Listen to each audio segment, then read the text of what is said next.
In today's episode, we will hear from Rachelle. She is a health-minded practitioner who helps others release trapped emotions so they can live healthier and happier lives. Rachelle opens up about her difficult adolescence, where she underwent lots of brainwashing, manipulation, and overall emotional abuse. She was the oldest daughter of 4 children, and she was the most targeted by a narcissistic parent. Let's hear more about the street she grew up on. You are listening to The Streets of Our Lives. My name is Lena LaRue, a recovering, people-pleasing, overachieving perfectionist with a lot of repressed emotions from my past. I want to invite you on my journey to learning how one can emotionally and physically heal from difficult life experiences. The goal is to first recognize how our past experiences affect every aspect of our lives, our health, relationships, self-image, etc. Once we recognize how our past is affecting our lives, we can then decide to break free from its limiting hold it has had on us. We can learn how to break old limiting patterns of thinking and adopt other healing strategies so we can start living a guilt-free, healthy life where we can feel confident and at peace with ourselves and the world around us. If this sounds like exactly what you need, then keep on listening. None of the information you hear is meant to replace professional guidance. This podcast is meant for inspirational purposes only, and you are encouraged to seek out professional advice elsewhere. So, Rachelle, before we get into the details, let me ask you this first. If you had to describe your teen years in just 3 to 5 words, what words would you use? I would describe my teenage years as confusing, robotic, manipulative,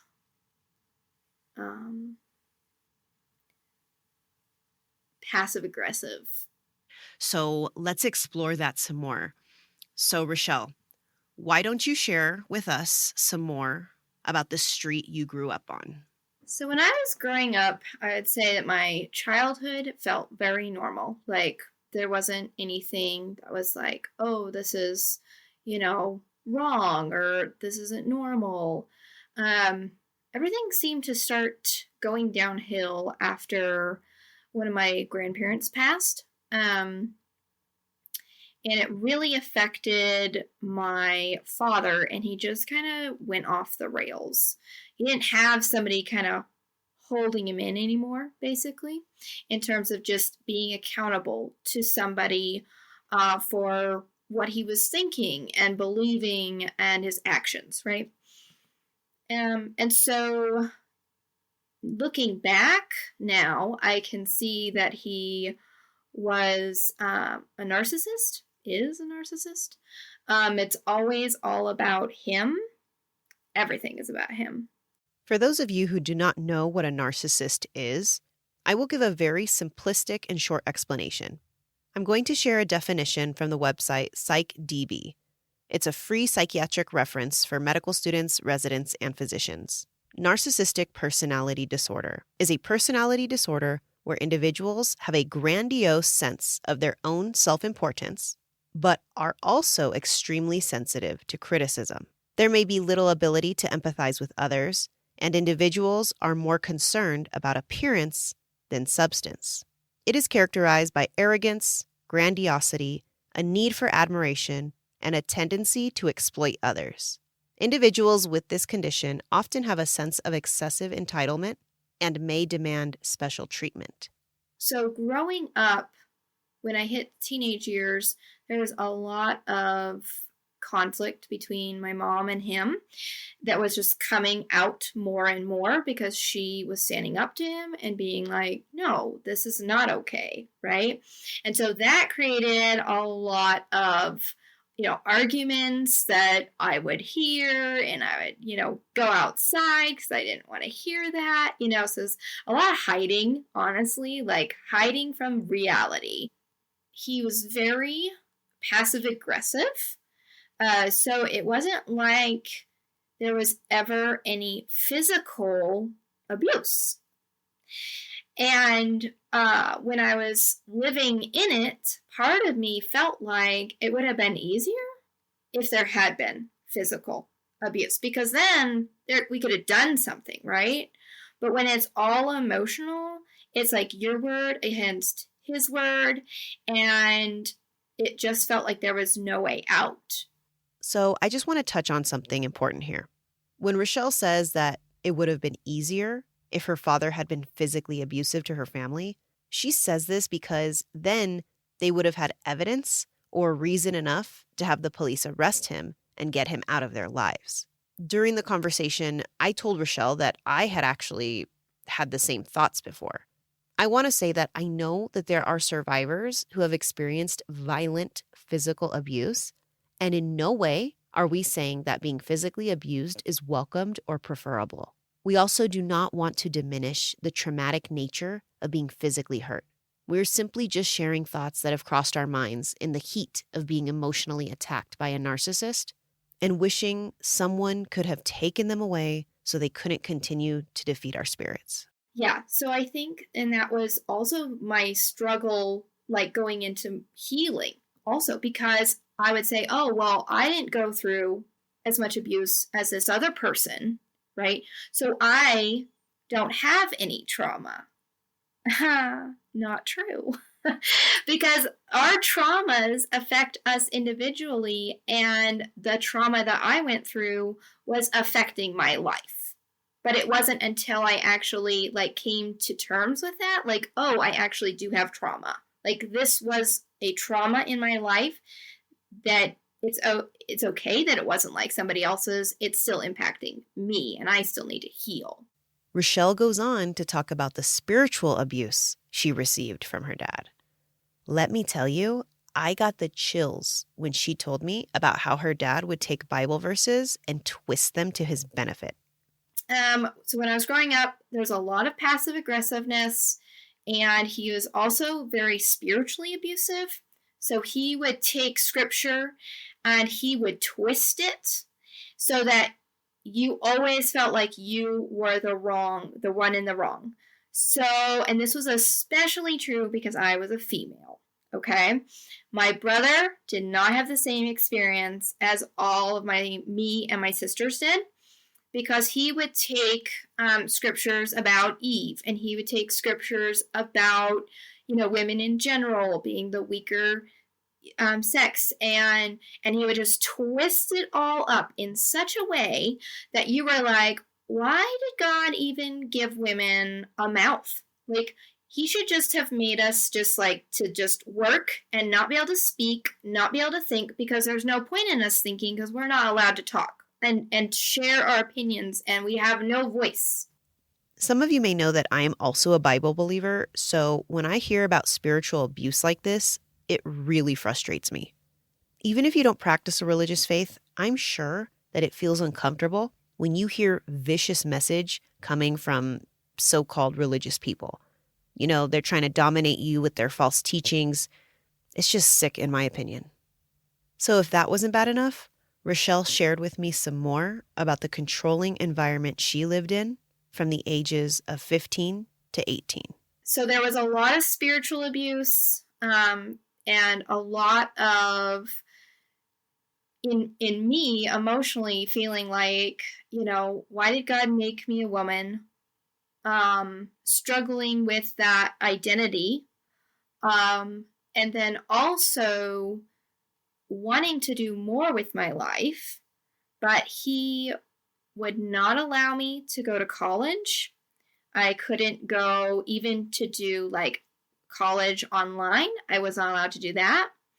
I couldn't take sewing jobs for my business. I had started a sewing business, and at one point, because I was not willing to hand over funds for my college education that my grandparents had set aside for me, because I wasn't willing to give that to him, He was like, all right, you don't get to take any more sewing jobs. I'm not going to pay for your medical bills. If you have any medical issues, I'm not going to pay for your violin lessons anymore.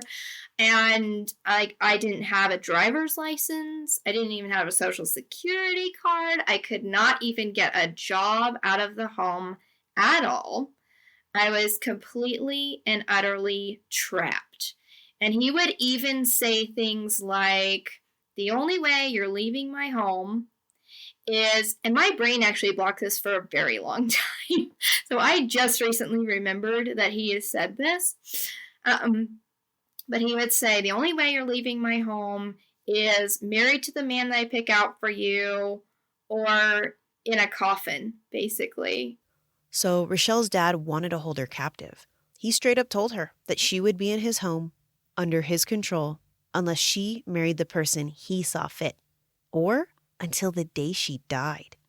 That is a really twisted thing to say to one's kid. I felt myself get really frustrated when she told me that. She didn't deserve to be treated like that. Rachelle was a responsible teenager who had aspirations to run her sewing business, to possibly go to college. She wasn't going out with bad influences and being irresponsible. But sadly, this is very typical behavior of narcissist parents. They could have really responsible kids, and instead of appreciating the well-behaved children they have, they instead criticize them, control them, and treat them like an object. If the child doesn't give the narcissist parent what they want, in this case, Rachelle's dad wanted her inheritance, the narcissist parent will make their child's life miserable. So after learning about how he treated her, I asked Rachelle if she ever had moments where she would stand up to her dad and defend herself. I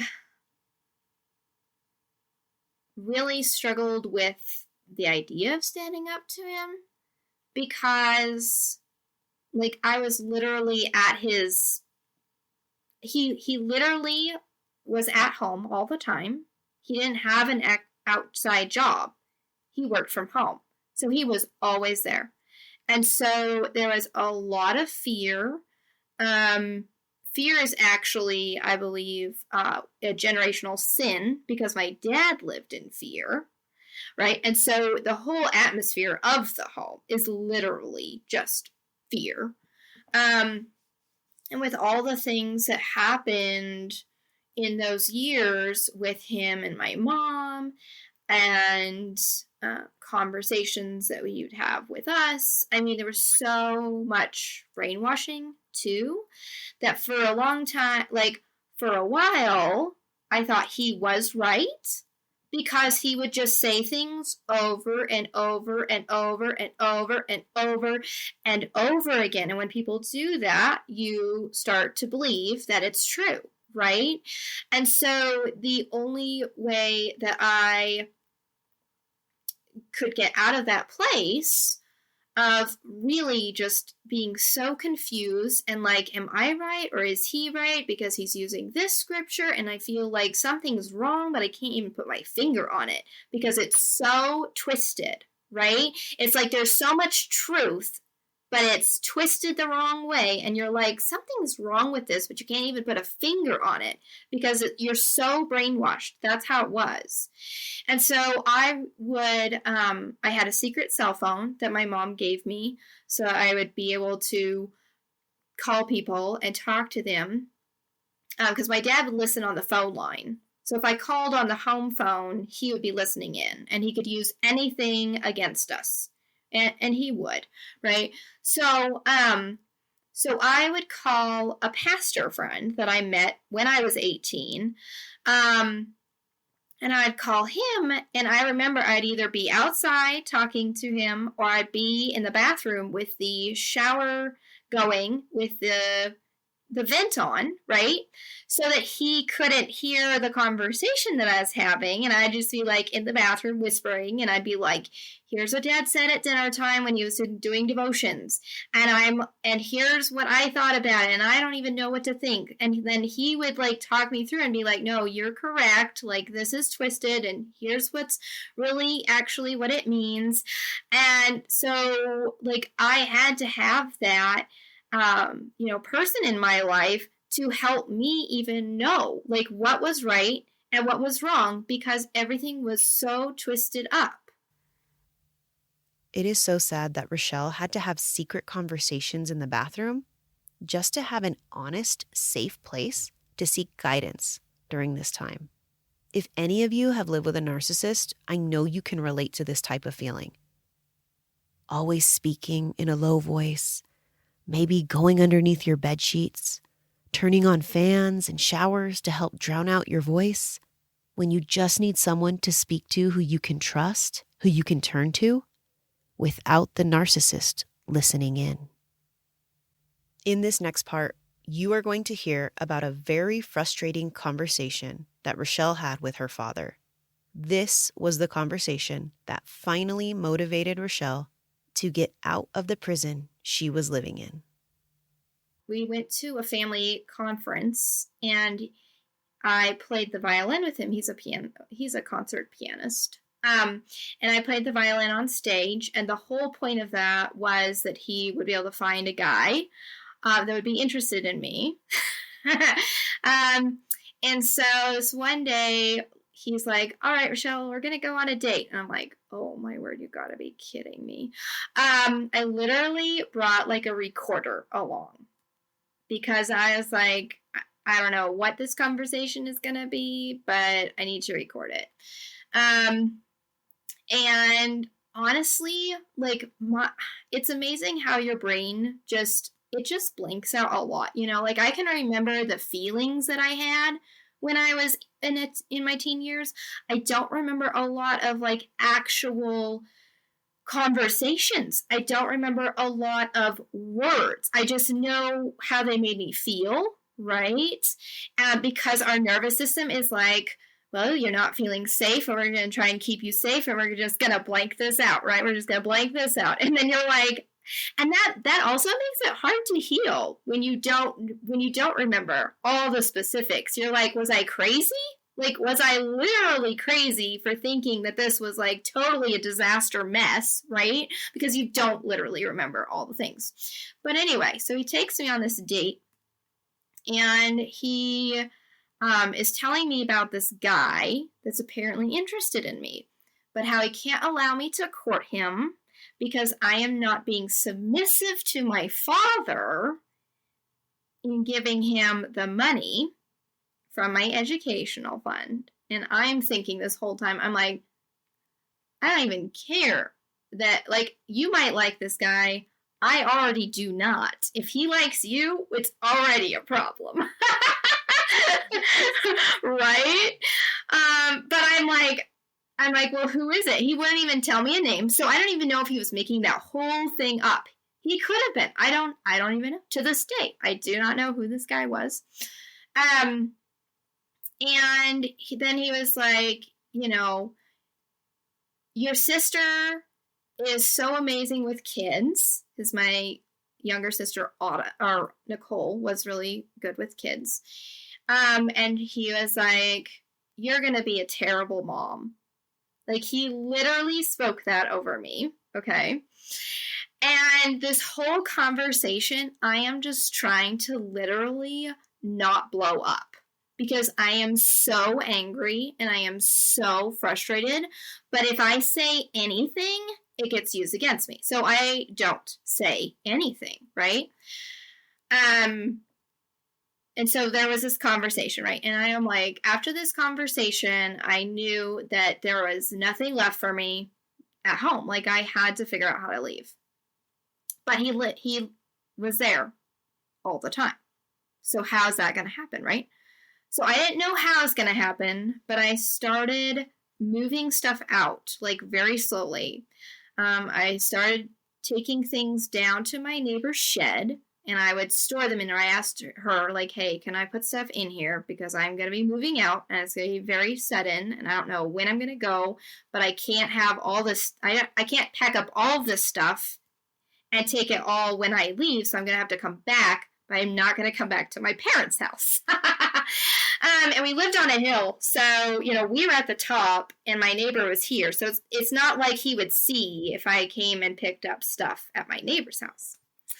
So I literally would, like, secretly sneak things out of the house. I couldn't even tell my siblings that I was going because two of my siblings were very much brainwashed by him. So they were on his side. And now, of course, like they see what was happening and, and we're all on the same page now about it being very abusive. But at the time, they were brainwashed. Like they were the youngest, like they were 9 and 12. They're not going to know. So I'm just like moving things out little by little. And I only have like bare minimum in my room, and then I was just waiting. And one day, he was recording a new song for his album.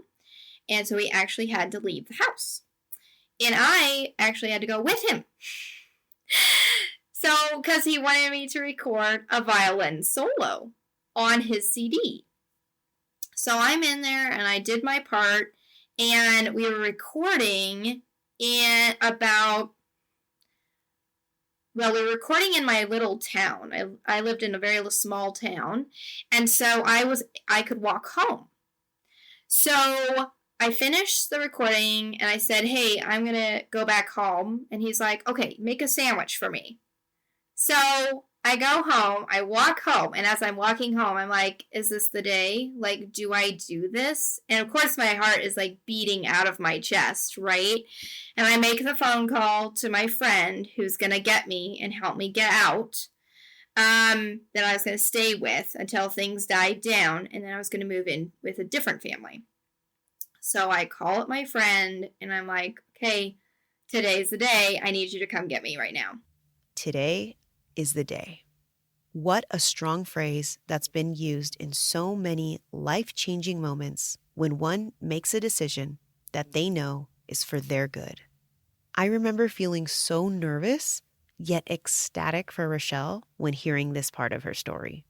So I get home, I throw everything in garbage bags, I'm rushing around the house, and I printed out a letter that I left to my dad, and I was like, here are all the reasons why I'm leaving and why, like, this is what you're doing is not okay. I had to put in a letter because I couldn't tell him face to face. And I'm trying to remember if I made the sandwich. I don't remember. I feel like a part of me was like, yes, I'm going to make the sandwich. Just because, like, I still wanted to be respectful, right? Even though it was a hot mess. So anyway, then he calls to see, like, if the sandwich is made, I think. I don't remember. I just remember that he called and we were like, we have to leave right now. And we're like, so we rush out the door and we drive away and just hope that he doesn't see us, in passing, right? So after hearing that, I know I had a mix of emotions. For one, I had goosebumps up and down my arms, hearing how she had to hurry up and rush out of the house before her dad got home. I also remember thinking, Rachelle, you are a much nicer person than I am. I would not have made his sandwich. Or if I made the sandwich, I would have eaten it myself and written something on the letter like, by the way, Dad, I'm eating your sandwich as I write this. It tastes like freedom. He didn't know where I was, and he didn't have my number. So he couldn't contact me anymore. Like, thank goodness. But after that, he was like, well, your siblings don't get to see you because you're being rebellious, right? So I basically was cut off from all of my family for a time because I was considered the rebellious daughter who ran away from home. Rachelle may have been cut off from her family for some time, but this so-called rebellious daughter was finally able to have independence.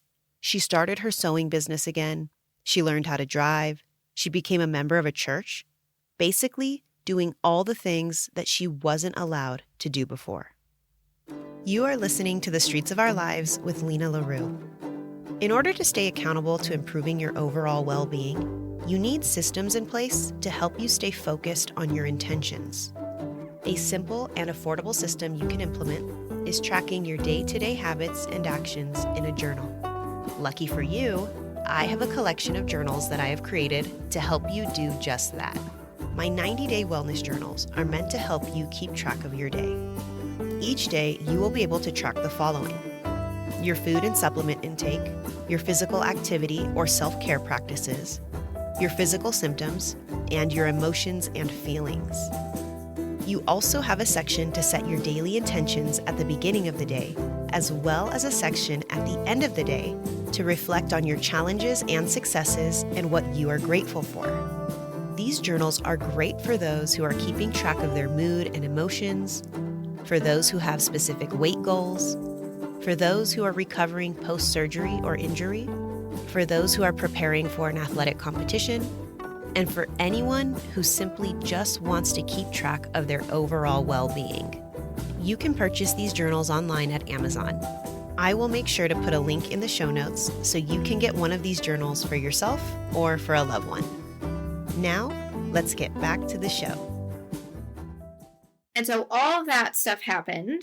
And then my mom filed for a separation so that she would have custody over the kids in case anything happened, have more, rights to finances and all that stuff. So it kind of set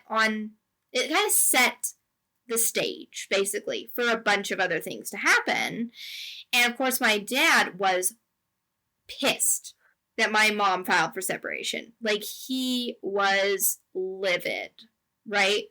And so he actually tried a stunt to blackmail her into, dropping it.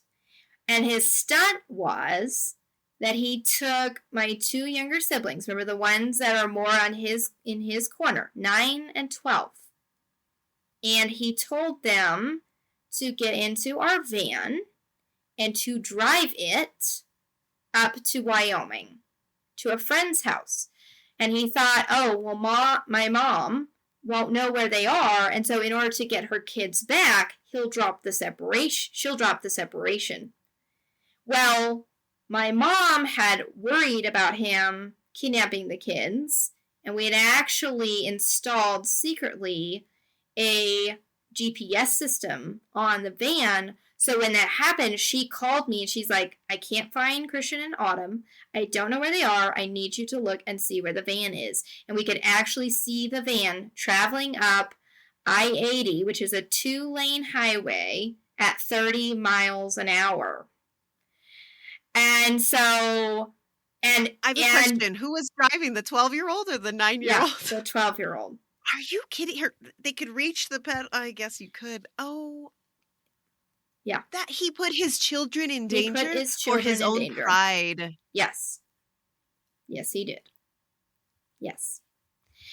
And it was honestly an answer to prayer in the sense of, we needed him to do something stupid, right? So we could actually have legal action to take, because we couldn't do anything before, because we couldn't do anything on the church realm because he wasn't a member of the church. It was ridiculous. But so he goes into hiding. The police finally find him. He goes into jail. He has, he has a restraining order. He's not allowed to contact my mom. He's not allowed to contact any of the kids until they're over 18 or for a certain amount of years. There was this whole court case, of course, that we had to go through. And it was just nutso. But I mean, that's the kind of level he would go to make it look like, he was the good person. He was fine. What in the world did we just hear?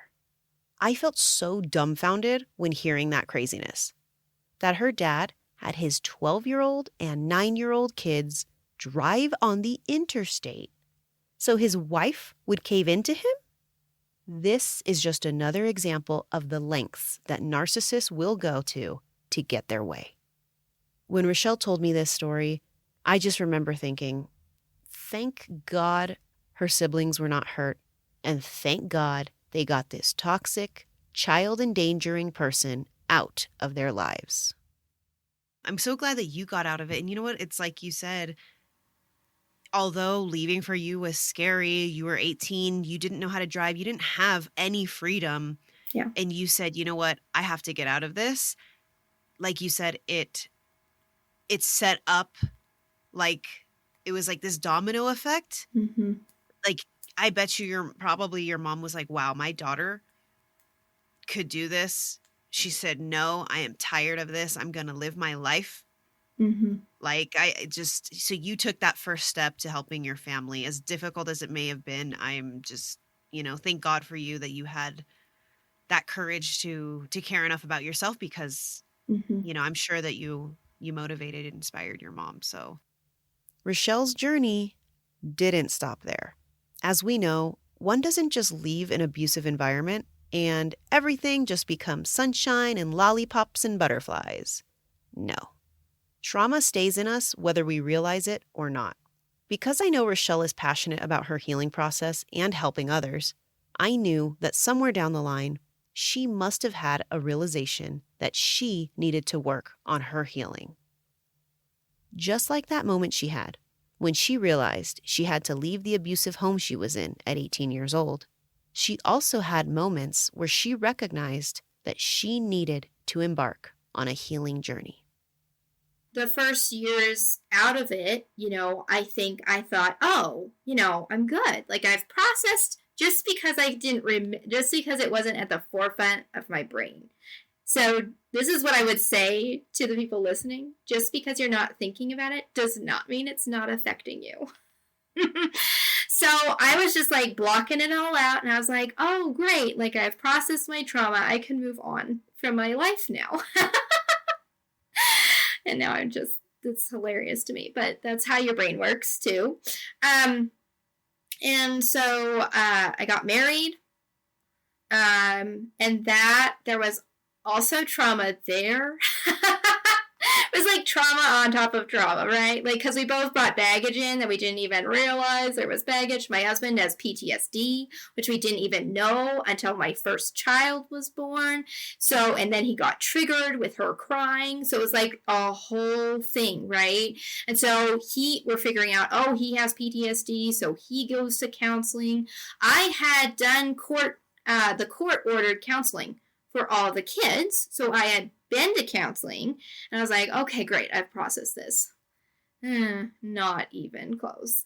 And so it was when I was pregnant with my third that I was having panic attacks. I was really struggling very hard with depression and anxiety. And I just realized, like, okay, like there's a lot of stuff here that I need to heal. Went to another counselor, and she did splogna, which is like where they muscle test your body for emotions that you're holding on to. And that was that was kind of a light bulb moment for me, because up to that point I had been like, that is so like new agey that your body holds on to emotions. Like, that just sounds that's what you thought at woo-woo. the moment, right? Yeah, that sounds woo-woo to me, right? So when she like literally could like muscle test my body and find the exact year that my grandpa died and knew exactly what emotion my body was storing from that specific year, I was like, okay, our body really does store stuff. Okay. That was like my first like light bulb moment, right? And then my anxiety got better, and then I, kind of stopped going to that counselor for a while. And then about a couple of years later, maybe a year, I got this biofeedback machine called a Zyto scanner, and I would scan myself. It was really cool because it would show me what emotions were in my body. And then I'm like, wait, another light bulb moment, right? Like, there's a lot here. Like, there is, like, frustration. There is anger. There is, like, this whole list. Like, it was a lot of stuff that my body was just holding on to. And every time I would scan, my liver would also be, like, way out of balance. And I'm like, what the heck is going on? Like, I eat healthy. Like, we're toxin-free in our house. I had done a lot of health work already. And I'm just looking at these numbers, and I'm like, how do I get rid of this frustration and anger? I don't even feel. Like, consciously, I don't feel like I am a frustrated, angry person. But like subconsciously, I could be like, yeah, I could totally, that's probably like totally there, right? So I'm like, how do I get to that? It was like, it felt so deeply buried inside, right? And it was like no amount of me just talking about the trauma was getting to the deepest roots of where it was in my brain. And that's when I discovered Aroma Freedom. So in the Aroma Freedom session, the emotion that pops up is frustration, and I could feel it in my jaw. I could feel it like just right there, okay? And then I connected the two, and I found that memory. And I breathed into it, and as I was breathing into it, my jaw got so, like, it literally was in pain. My jaw was in so much pain as I'm breathing into this memory. And I'm like breathing into it. I'm thinking on the side, like, I'm going to have to go get a chiropractic adjustment. I'm going to have to go get dry needling. Like, I don't know what's going on with my jaw, right? And I keep breathing into this memory, and it finally just releases. And my jaw pain goes away. And my 3 words came into my mind. And that was, I forgive him. And it was so huge for me because my heart, like I knew I had forgiven. So I'd already gone through the forgiving part of like, I forgive him from my heart. Wow. But my body had never forgiven him. So in her mind, she had consciously forgiven her father, but her body had not forgiven him because the body was still holding on to all those emotions. And it was like literally, if I had been a bird, like it was like I could have just flown. It was like the chains that I had been trying to get out of for years and years and years finally dropped off my wrists. It was like I was finally free. And that one session just literally rewired my brain. And I was blown away. Like I was so exhausted from that release, but I felt so free. Are you tearing up right now? Because I had to get a tissue and wipe my eyes when Rachelle beautifully described the chains that fell off of her and how she felt free. That word, free, that's a word that many of us who have experienced abuse aim to feel. We want to feel free. And then after that, I became certified in Aroma Freedom. So I kept doing more on myself. And then last Mother's Day was a huge trigger for me. Like huge. And I was like, oh my word, I have got to find a therapist. And the Lord brought me to the right one. And I mean, I appreciate therapists. What I do with AFT is just incredible. And I think they work together really, really well. But I needed a therapist who could get to more than just like talking, because I already talked about everything. And she does spiritual stronghold work. And that was like the other piece that I was missing, was like finding the beliefs that were under the beliefs that were strongholds that Satan was using in my life, and asking the Lord to speak truth into them. And so that was another piece, a really big light bulb piece for my healing.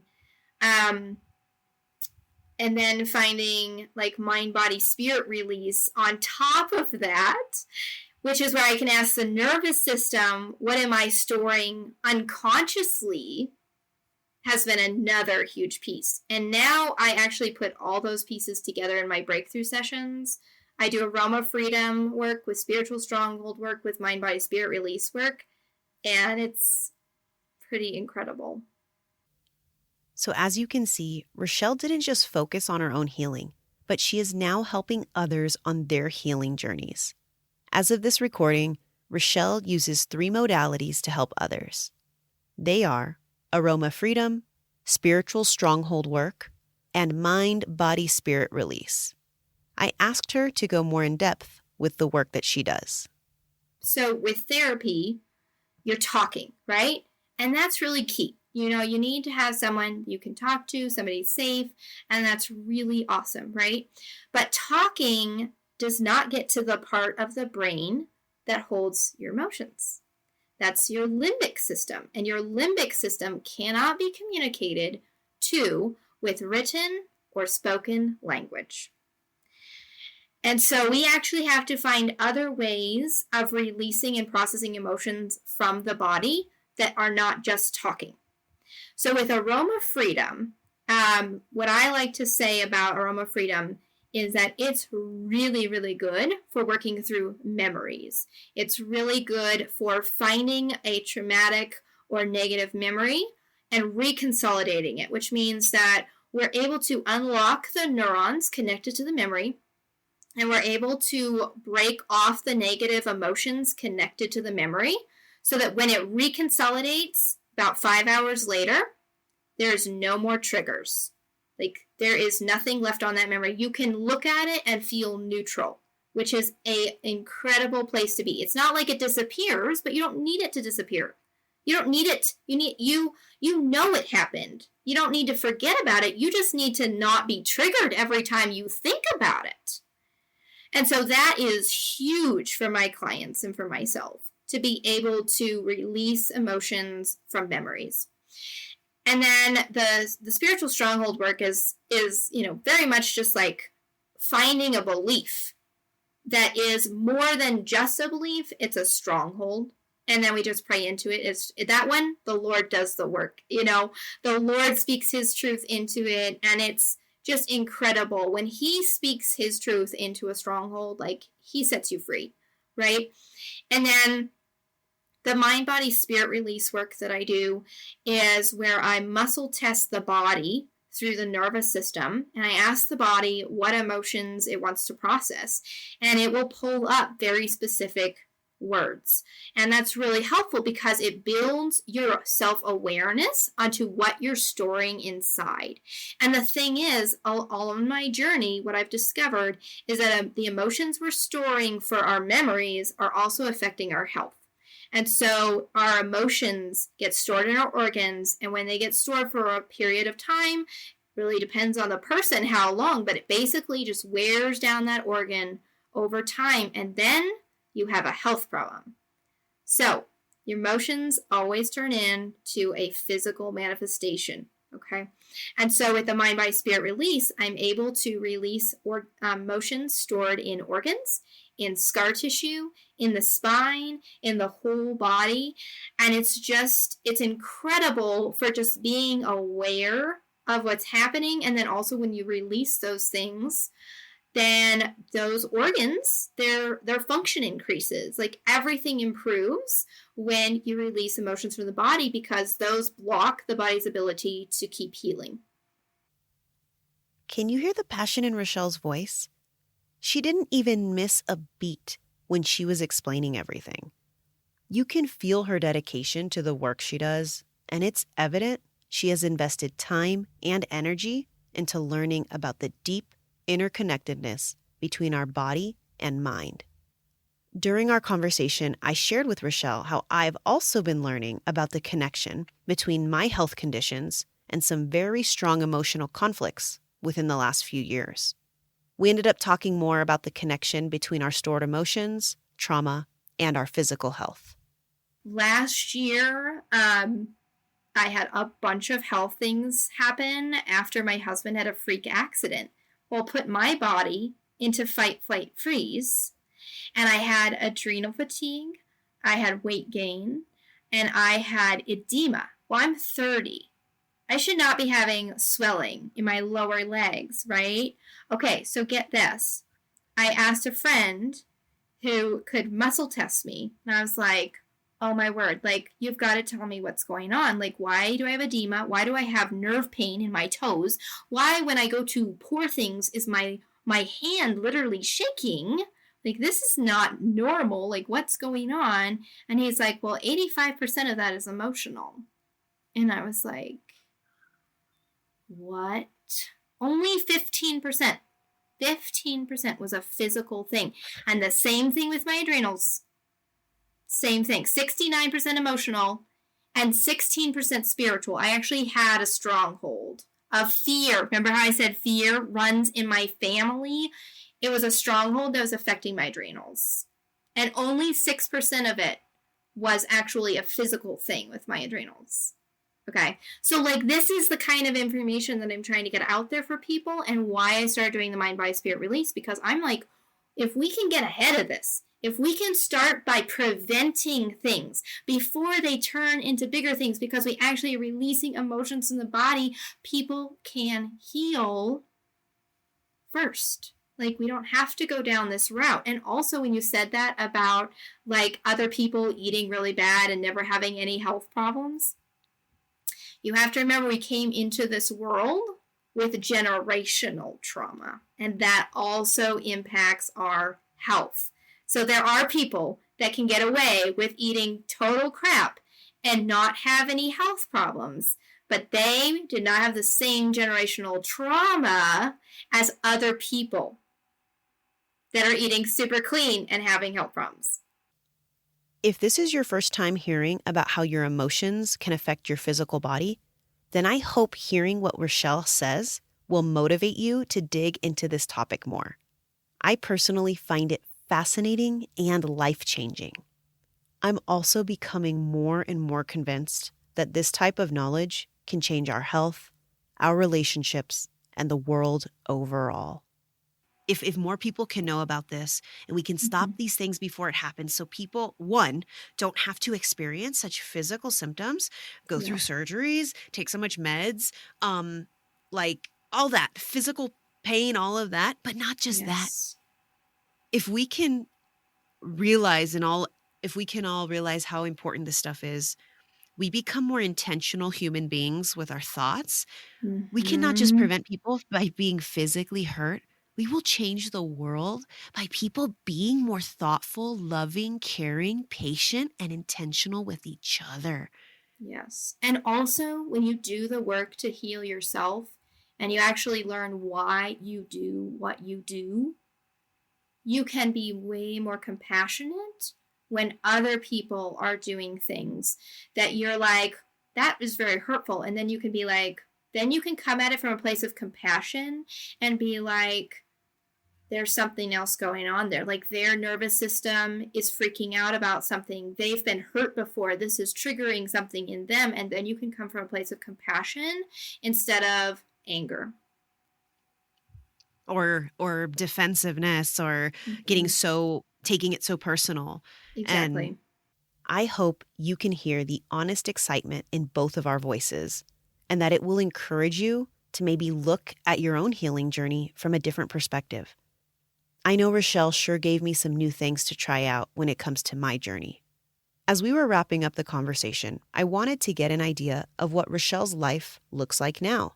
So I asked her the following.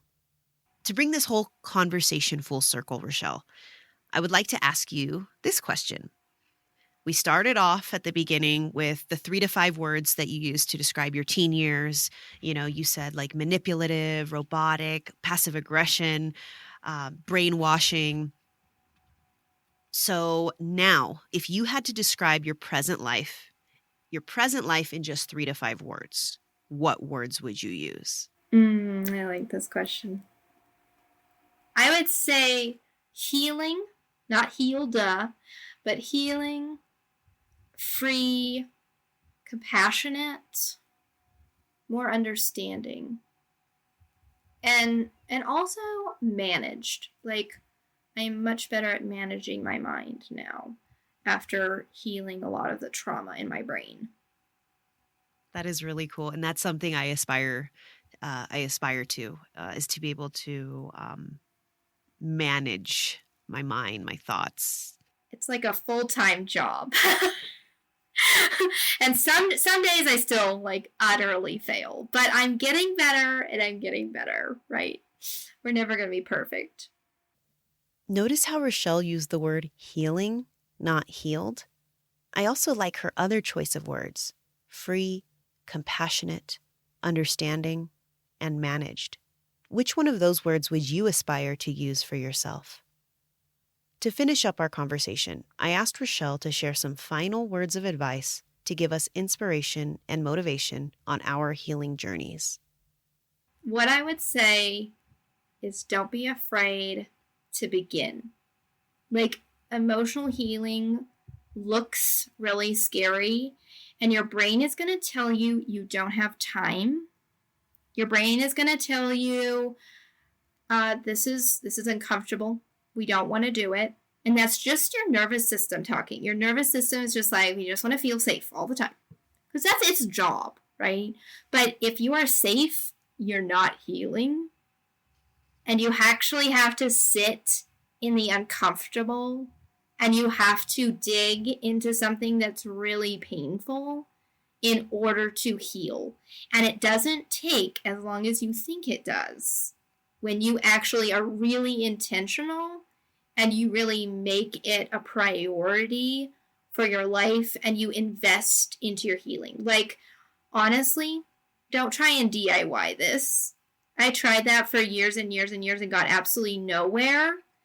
And when you actually put money into it, you actually will get results.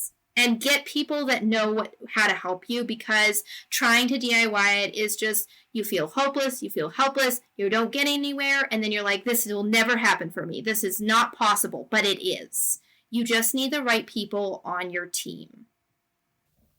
When I had met Rachelle on Instagram, I knew she was a healing practitioner, but had no idea about her past, nor did I know about her experience suffering with an emotionally and spiritually abusive narcissistic father. If you've listened to my previous episodes on the podcast, you will know that I also was raised by a narcissist father. I now know someone else who I can relate to on a deeper level. Because of that, I'm even more grateful that she and I connected and that she was willing to share her story with us. I'm sorry she had to go through living in such a manipulative, dishonest, fearful environment. But I am so happy she had the courage to leave, focus on herself, and now help many other people.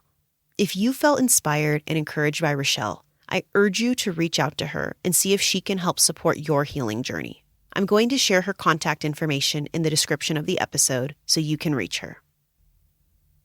While I found value in so many parts of this conversation, a key takeaway I would like to share is the difference between healing versus healed.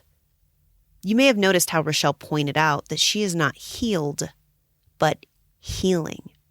I thought that was such a powerful word choice because we humans have to recognize that this healing journey is a lifelong journey. It's an ongoing process that we will always be on, and that's okay. Why? Because challenges will come our way in life. Conflicts will arise, and we have the power to intentionally heal from those struggles that will happen. I am excited for this lifelong healing journey. What about you? This is Lena LaRue. I'll see you on the streets. You just listened to an episode of The Streets of Our Lives. This is Lena LaRue, the host and producer. I hope that you were encouraged and inspired by this episode. If you were, please help others find the podcast by subscribing, sharing, or leaving a rating on the show. Please feel free to reach out to me with any comments, questions, or suggestions for upcoming episodes. And if you'd like to monetarily support the show, you can find a link to make a donation in the description of the episode. I really thank you for your support.